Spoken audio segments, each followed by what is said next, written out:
In this video, we're going to look at electronegativity, its trends, and what it means in terms of a chemical bond.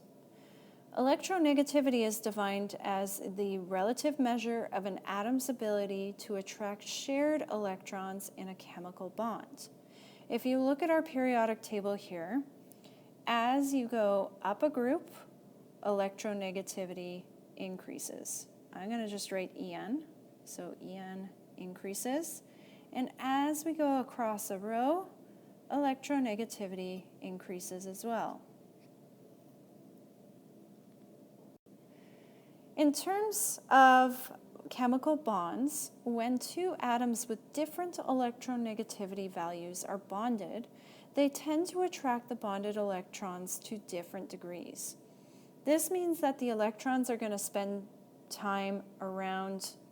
more time around one of the atoms that has the higher electronegativity value, resulting in a partial negative charge on this atom. The atom with lower electronegativity will end up having a partial positive charge on it.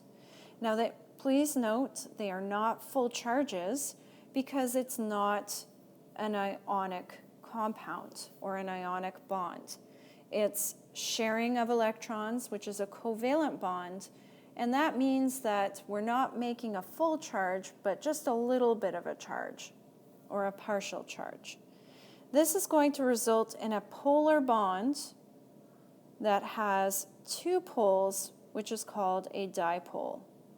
Di means two, and then poles is meaning that it has two ends to it.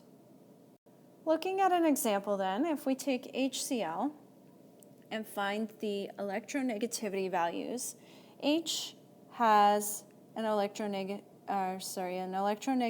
of 2.1, whereas chlorine has one of 3.0. Since chlorine is the more electronegative atom, it's going to attract the two electrons in the bond between hydrogen and chlorine more than the hydrogen will. That means that the electrons are going to spend more time around chlorine, giving chlorine a partial negative charge. The symbol that we use for a partial charge is this squiggly D here. It's a Greek lowercase letter delta, and it just means that it's a partial charge. So we're going to write delta negative by the chlorine. Since the electrons are hanging out with chlorine more than hydrogen, that means our hydrogen has a partial positive charge. We can also represent this dipole in another way. And the way that we're going to do that is we're going to draw an arrow pointing towards the end where the electrons are going to want to spend more time. So it's going to be pointing towards chlorine in this case. And then at the other end, we're going to draw a little tick mark for our arrow, which indicates that this end has a partial positive charge. It kind of looks like a positive symbol. You can then use either the delta plus, delta negative to show the two ends of your dipole, so that's one way, or you can do the arrow with a little tick mark.